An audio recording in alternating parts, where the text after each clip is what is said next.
ओम शांति। आइए सभी मिलकर सुनते हैं कहानी श्री कृष्ण का लॉकडाउन। एक कथा के अनुसार कुरुक्षेत्र के युद्ध क्षेत्र को विशाल सेनाओं के आवागमन की सुविधा के लिए तैयार किया जा रहा था। उन्होंने हाथियों का इस्तेमाल पेड़ों को उखाड़ने और जमीन साफ करने के लिए किया। ऐसे ही एक पेड़ पर एक गोरैया अपने 4 बच्चों के साथ रहती थी। जब उस पेड़ को उखाड़ा जा रहा था तो उसका घोंसला जमीन पर गिर गया, लेकिन चमत्कारी रूप से उसकी संतानें अनहोनी से बच गई। लेकिन वो अभी बहुत छोटे होने के कारण उड़ने में असमर्थ थे।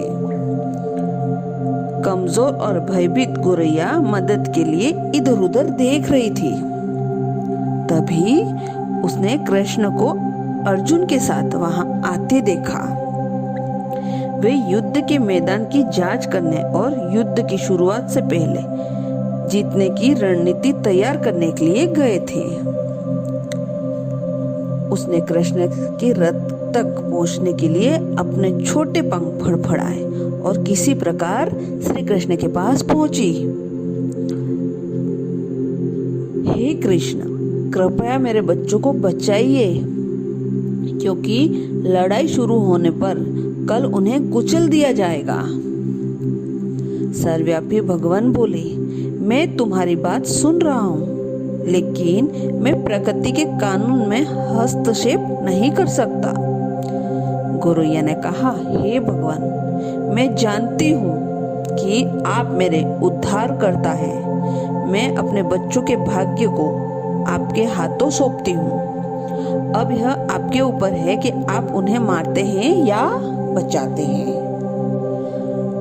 काल चक्र पर किसी का बस नहीं है। श्री कृष्ण ने एक साधारण व्यक्ति की तरह उनसे बात की, जिसका आशय था कि वह ऐसा कुछ भी नहीं था जिसके बारे में कुछ कर सकते हैं। गोरैया ने विश्वास और श्रद्धा के साथ कहा, प्रभु, आप कैसे और क्या करते हैं वो मैं नहीं जान सकती। आप स्वयं काल के नियता हैं, यह मुझे पता है। मैं सारी स्थिति पर परिस्थिति एवं स्वयं को परिवार सहित आपको समर्पण करती हूँ।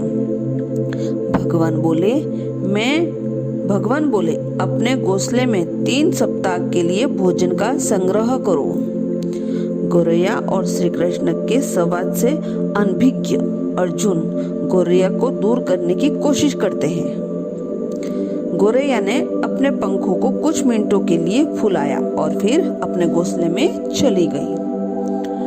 2 दिन बाद शंख के उद्घोष से युद्ध शुरू होने की घोषणा की गई। कृष्ण ने अर्जुन से कहा कि अपने धनुष और बाण मुझे दो। अर्जुन चौंका, क्योंकि कृष्ण ने युद्ध में कोई भी हथियार नहीं उठाने की शपथ ली थी। इसके अतिरिक्त अर्जुन का मानना था कि वही है सबसे अच्छा धनुर्धर।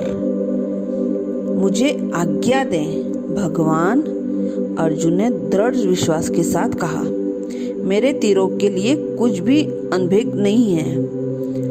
चुपचाप अर्जुन ने धनुष लेकर कृष्ण के एक हाथी को निशाना बनाया, लेकिन हाथी को मारने के नीचे गिराने के बजाय तीर हाथी के गले में घंटी में जा टकराया और एक चिंगारी से उड़ गई। अर्जुन ये देखकर अपनी हंसी नहीं रोक पाए। कृष्ण एक आसान सा निशान चुक गए। क्या मैं प्रयास करूं? उसने स्वयं को प्रस्तुत किया। उसकी प्रक्रिया को नजरअंदाज करते हुए कृष्ण ने उन्हें धनुष वापस दिया और कहा कि कोई और कार्रवाई आवश्यक नहीं है। लेकिन केशव, तुमने हाथी को क्यों तीर मारा? अर्जुन ने पूछा। क्योंकि इस हाथी ने उस गोरैया के आश्रय उसके घोंसले को, जो कि एक पेड़ पर था, उसको गिरा दिया। कौन सी गोरैया? अर्जुन ने पूछा, इसके अतिरिक्त हाथी तो अपनी स्वस्थ और जीवित है, केवल घंटी ही टूटकर गिरी है। अर्जुन के सवालों को खारिज करते हुए कृष्ण ने उसे शंख फूंकने को निर्देश दिया। युद्ध शुरू हुआ। अगले 18 दिनों तक कहीं जाने चली गई। अंततः में पांडवों की जीत हुई। एक बार फिर श्री कृष्ण अर्जुन को अपने साथ सुंदर क्षेत्र में भ्रमण करने के लिए गए। कई शव अभी भी वहां हैं, जो उनके अंतिम संस्कार का इंतजार कर रहे थे। जंग का मैदान गंभीर अंगों से सिर, बेजान सीढ़ियों और हथियों से अड़ा पड़ा था। कृष्ण एक निश्चित स्थान पर रुके और एक घंटी जो कि हथनी पर बंधी जाती थी उसे देखकर वह विचार करने लगे। अर्जुन, उन्होंने कहा, क्या आप मेरे लिए यह घंटी उठाएंगे और इसे एक तरफ रख देंगे? निर्देशक बिल्कुल सरल था, परंतु अर्जुन के समझ में नहीं आया। आखिरकार विशाल मैदान में जहां बहुत सी अन्य चीजों को साफ करने की जरूरत थी, कृष्ण ने उस धातु के एक टुकड़े को रास्ते से हटाने के लिए क्यों कहेंगे? उसने प्रश्नवाचक दृष्टि से उसकी ओर देखा। हाँ, यह घंटी, कृष्ण ने दोहराया। यह वह घंटी है जो हाथी की गर्दन पर पड़ी थी, जिस पर मैंने तीर मारा था। अर्जुन बिना कुछ सवाल के भारी घंटी उठाने के लिए नीचे झुका। जैसे ही उन्होंने इसे उठाया, उसकी हमेशा के लिए जैसे दुनिया बदल गई।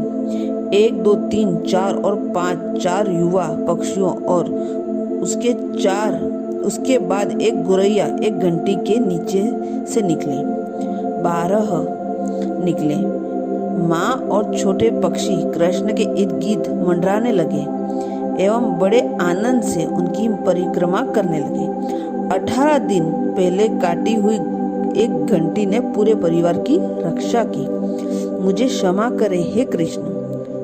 अर्जुन ने कहा, आपको मानव शरीर में देखकर और सामान्य मनुष्यों की तरह व्यवहार करते हुए मैं भूल गया था कि आप वास्तव में कौन हैं। आइए हम भी तब तक इस घंटी रूपी घर में परिवार के साथ संयम के साथ अन्न जल ग्रहण करते हुए प्रभु के प्रति आस्था रखते हुए विश्राम करें, जब तक ये हमारे लिए उठाए न जाए। सदैव प्रसन्न रहिए। जो प्राप्त है पर्याप्त है। जो समझ गए उनको नमन। अच्छा, ओम शांति।